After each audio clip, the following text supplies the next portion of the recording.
Dillian the Body Snatcher White here. It's a champ. Big up to Sporting Icon. Subscribe. Otherwise, I might pay you guys a visit.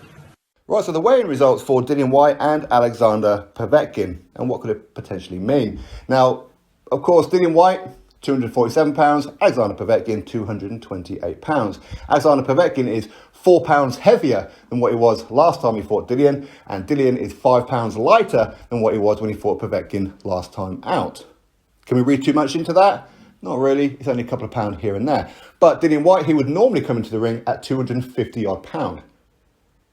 When he fought Joseph Parker, was he 258 pound? When he fought Oscar Rivas, 259 pound. When he fought Marius Watt, 271 pounds. Okay, so Dillian is usually in the 250s. So this is actually quite a lot for him. In fact, the last time he weighed this exact amount, 247 pound, was Robert Helenius. He came in half a pound lighter when he rematched Derek Chisora.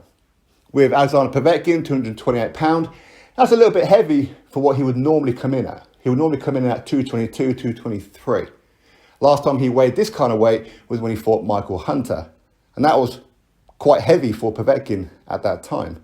So he is actually heavier. Is that down to him not really training too much because he was hospitalized due to him contracting the coronavirus? Maybe, okay?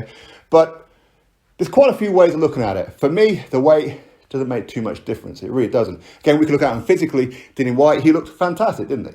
Of course, he's brought in his older strength and conditioning coach. He's got in Harold Knight as well, who of course used to work with Lennox Lewis.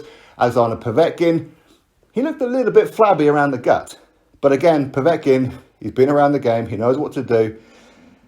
Maybe he just stood there and relaxed in front of Dillian, just pushed his gut out a little bit to make Dillian think, hey, you know what? You're soft. I'll crack you to the body, you're done. Maybe that's why he's doing it. But, as I said, he has replaced somewhat of a six-pack with a one-pack, and his boobies are a little bit flabby, are they not? Now, as far as this fight goes, as far as the weight and everything goes, let's look at it, okay? Now, Povetkin, of course, he is a couple of years older than Dillian Whyte, but Povetkin has an elite resume. Not many people in the heavyweight division currently have a better resume than Alexander Povetkin. With 25, 26 knockouts, whatever it may be, a lot of those were against top-rated opponents. Former WBA World Heavyweight Champion, former Olympic gold medalist. This guy's been there, done it. People want to talk about his age. They don't really talk about his age unless he's fighting Anthony Joshua or Dillian Whyte.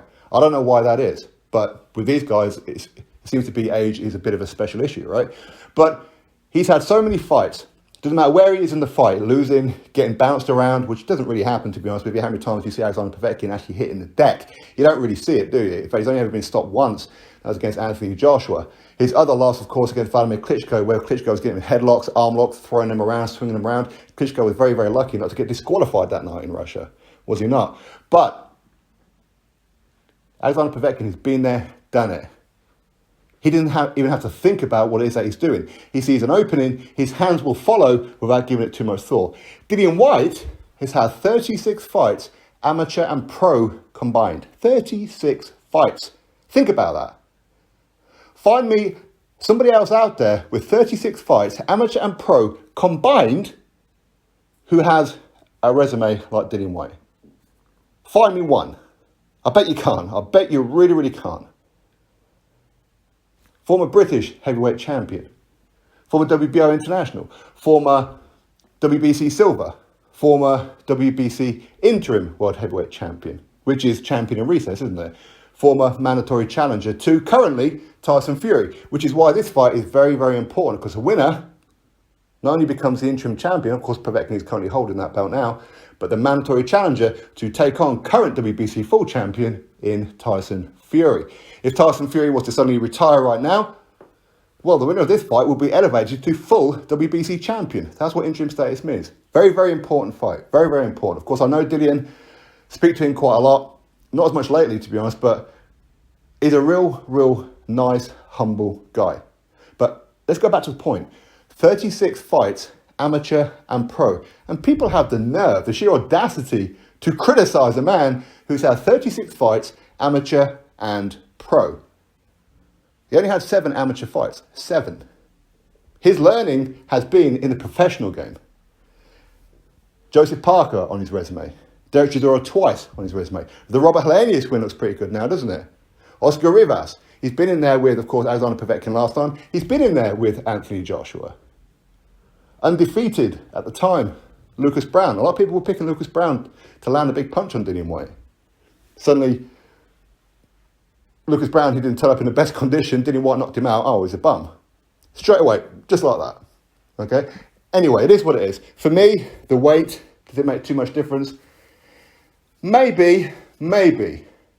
Because I do think that Povetkin, he's weighing a little bit more, but a lot of that is down to some fat. I think he's lost a little bit of muscle and replaced it with fat, to be honest with you. And as most people know, muscle is heavier than fat, isn't it?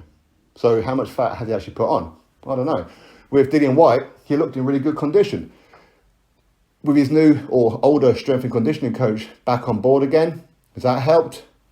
Well, obviously it has, hasn't it?